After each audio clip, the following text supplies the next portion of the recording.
I'm Sally Ortiz. I'm also a poet. Watch the land. Sometimes they create a park for a building downtown so they can build a new school on the parkland. Watch the land.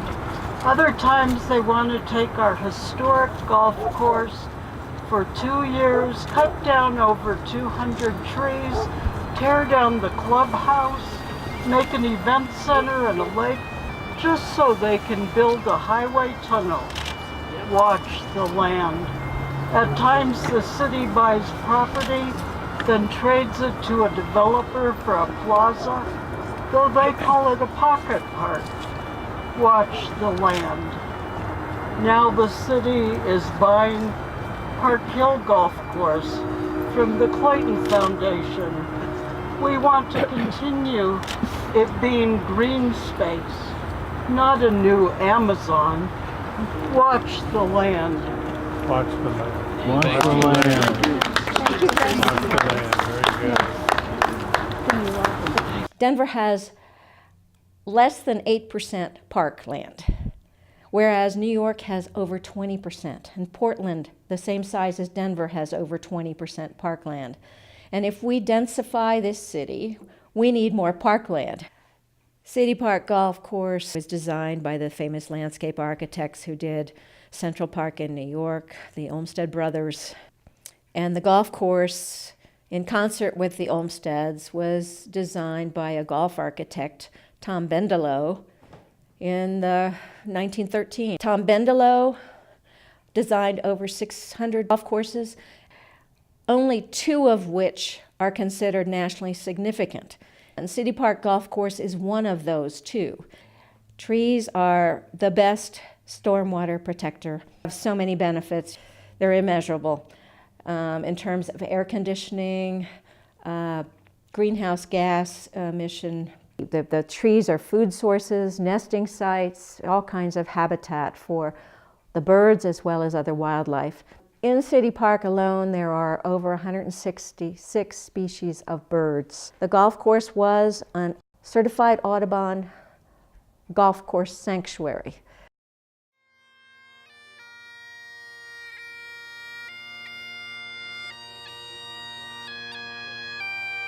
But the whole city is at risk, and particularly communities of color. And so I'm asking you, get out on the streets with us to protect the trees and its children, black, brown, and white. I'm Rudy Garcia from Denver North Side. Mayor Hancock, by beginning this murdering of trees at this time of the year, over 250 trees will join some altars for Day of the Dead.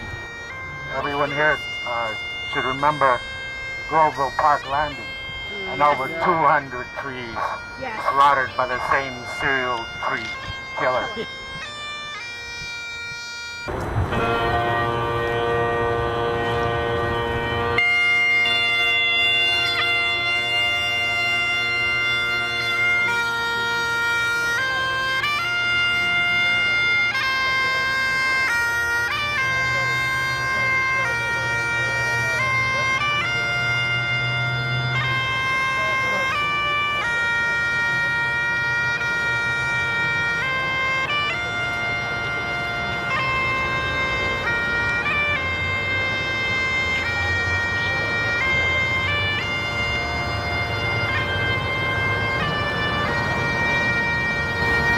These 4,000 signatures or plus that you see laid out, I did personally hand them to Mayor Hancock. He accepted them, but I doubt he ever looked at them.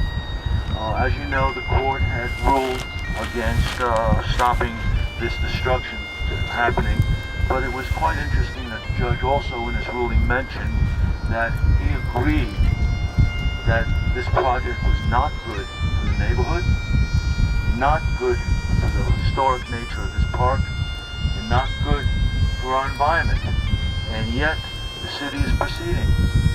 Now, the people that are in office, they're supposed to be looking out for the good of the neighborhood, and the good of the people, and the good of the park, and the good of the trees. So I would ask you, who are they looking out after? They're certainly not looking out after us or our environment or a beautiful park. Follow the money.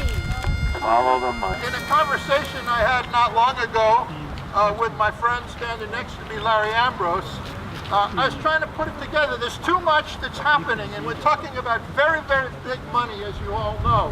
Something is being put in place here, and what it looks like is a preparation for an Olympic bid.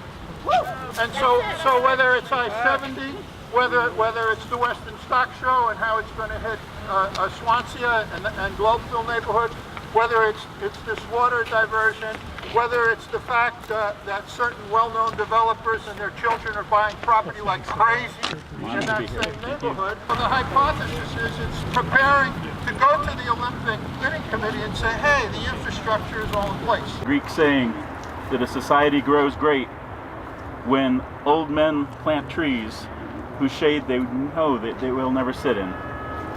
But what does that mean about us now, cutting down our trees? Hancock's cutting them down. Right. But what does it mean? It means this society is not going to grow great. Well, my name is Ian Thomas Safoya. This place is really important to me. I gathered all of my friends nearly 2 years ago and decided to kick off my city council campaign here because I care about trees. I care about transportation choices that aren't widening highways at the cost of human lives. It makes no sense to tear down a perfectly good building to build another fancier clubhouse when we can't put people in their homes. This project, which is the largest project in our history of our state, is a big issue. And it's an intersection of so many things, environmental justice, civil rights, all these things. But what I need for you to do is to remember today the hugs that you got and the pain that you feel that these trees are being cut, because we have to redouble our efforts. It's not too late. It's not too late to stop this highway, and we can win it with the hearts and minds of the moderates, of our peers who are uneducated, but they're waking up. Thank you. I help plant trees. They provide a habitat for all the squirrels, the insects, the pollinators, the shade for children to play in, just the old-fashioned values that they represent.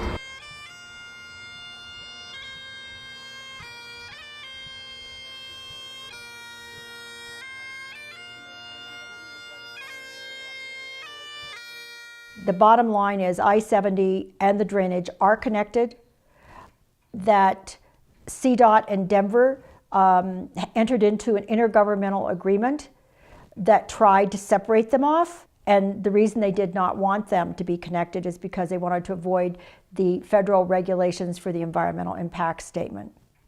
Neighborhoods like Globeville, Elyria, and Swansea that are negatively impacted in coal by Superfund sites. But we do know that these areas were the sites of heavy industrial development and smelters, and there's a lot of lead and arsenic and other pollutants in there. Denver intends to dig in Superfund sites to put in this drainage project. And CDOT and Denver certainly did not want to have to meet the environmental impact requirements of the federal laws. Why is Mayor Hancock paying to put in an enormous drain to drain precious rainwater out of Denver as quickly as possible when we're facing a drought, to put in a big drain that is going to sacrifice a park in our neighborhoods?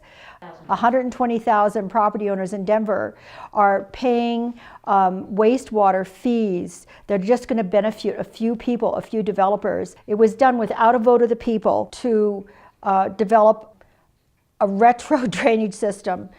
It's only going to benefit a few developers down at the Western Stock Show and I-70. It is going to do nothing for neighborhoods south of I-70, very little. We need to capture our rainwater where it falls into the soil, recharge our aquifers, and that's what progressive cities are doing.